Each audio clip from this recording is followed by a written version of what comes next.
I wanted to address a video from Michael on Boxmining that came out on the 31st of August, 2017,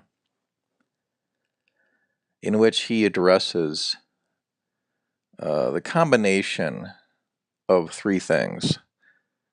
One is regulation influencing initial coin offerings and some groups' proactive response to the possibility of regulation. Two, the number of coins being offered in general. And three, the nature of the emerging Chinese economy. So the first thing is that he talks about how certain ICO outfits, that's the initial coin offering outfits, are either voluntarily shutting themselves down, I guess one in particular, and others perhaps feeling threatened, and other people wondering whether or not the ICO mania of 2017 will continue. And then he starts talking about how some companies are going to voluntarily suspend their activities and just wait and see what the government regulators want to do, if they want to treat ICOs as securities. This is plainly obvious, A, that ICOs are securities. These are investments. People are selling things which are investments. But they could say, well, why is an ICO different from, say, buying a bottle of hair tonic or anything else off the back of a wagon? Because there is the possibility of some gain. That makes an investment. There's also the possibility that the thing could be totally worthless. That is an investment. And I don't have the figure. I'm presuming that most developed countries have regulation on certain categories of investment, and that governments like to tax any possible gains off of these investments, because that's why governments care. They don't care to protect the poor, innocent, unknowing investors. That's their cover story. The real story is that they want their cut, as all government taxes are. They are extorted. And so what do you think the outcome is going to be?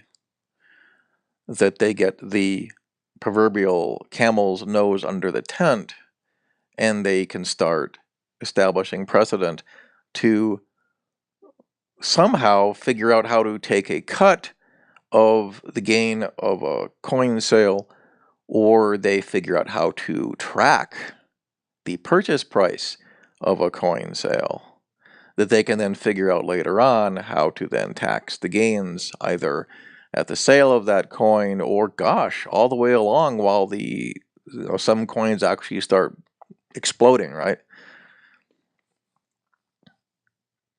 And I do really like Michael. He teaches a lot. He provides great information. I watch him every day.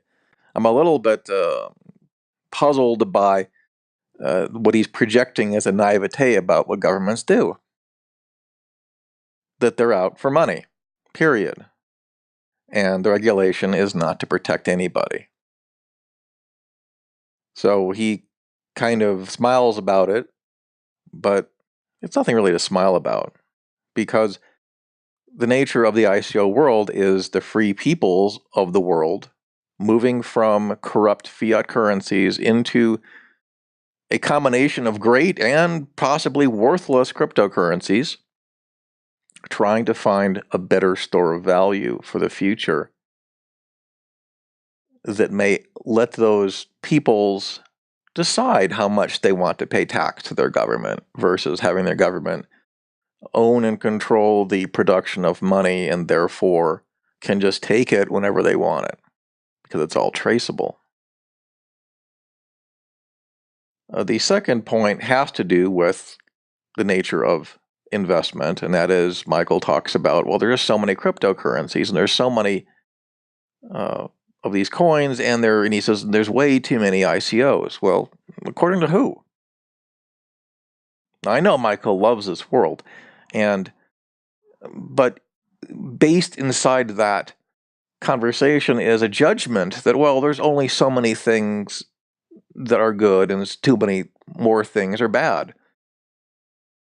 This is human creativity and the market exploring, people exploring the technology of the cryptocurrency either through studied knowledge of these investments or just getting on the bandwagon and throwing their money at the thing that looks prettiest. And that's how free markets develop. That's how the good gets separated from the bad. That's how some people who don't do their homework get taken for a ride, and the people who get the benefit of that walk away with their money. It's caveat emptor, as it is said. Let the buyer beware. And it's always been that way. And the version of, well, every single coin offering, every single currency out there has merit and technological advantage and ought to survive, well, we don't know. We don't know that only one cryptocurrency should be the way that humanity works in the future, or should there be 3, or should there be 12?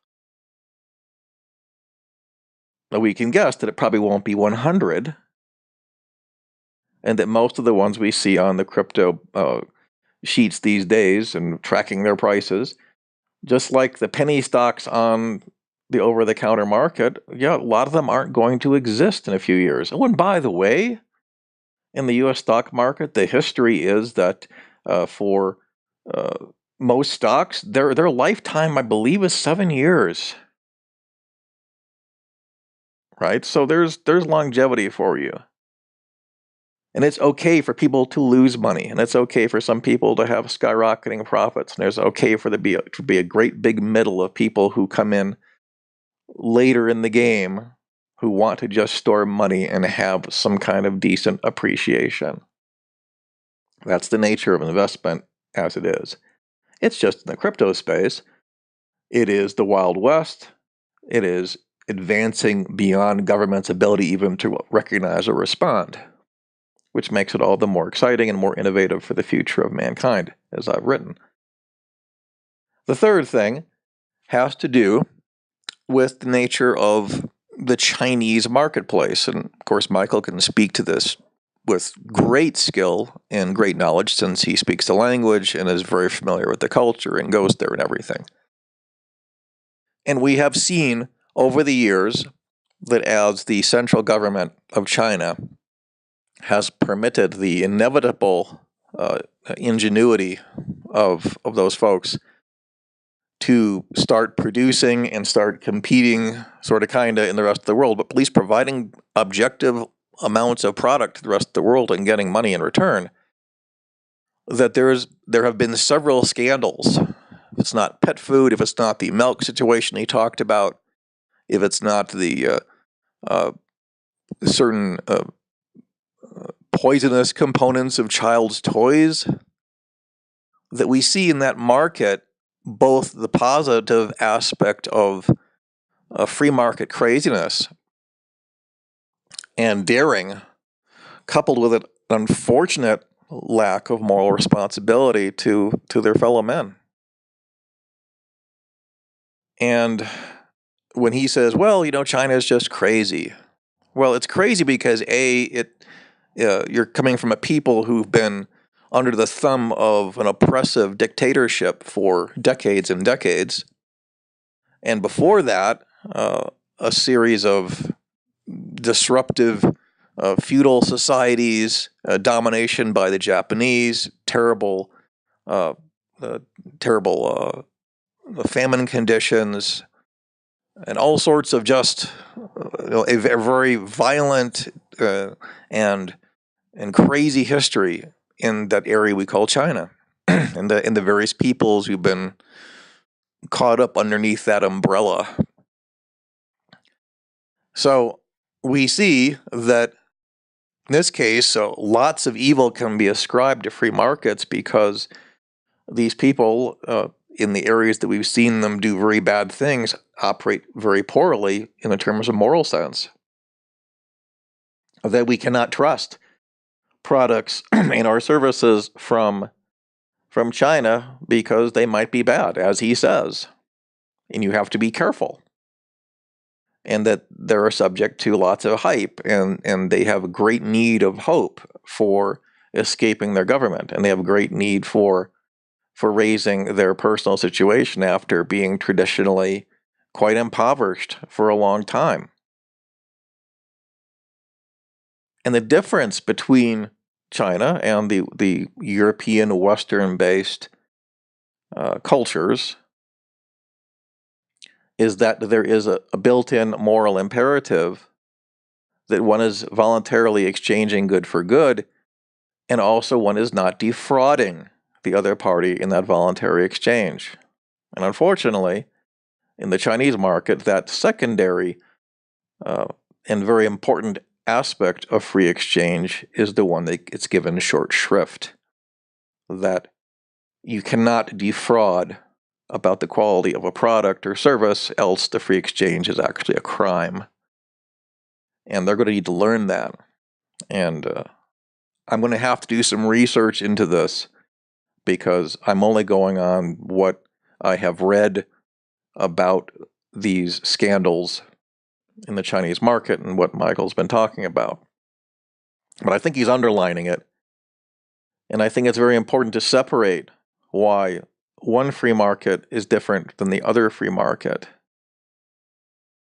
That unless you actually encompass and embrace both voluntary exchange and the moral backdrop of trust, that one is not being defrauded, that you're not going to have the same kind of market, whether it's initial coin offerings or cryptocurrencies or just milk and toys, there are going to be differences. And it's important to note that into the future and to not let those differences besmirch the value of cryptocurrency technology and have that be used by the corrupt media and governments who control them and partner with them to try to discredit them based upon activities of those who do not wish to trade in a fair and just sense. Thanks a lot.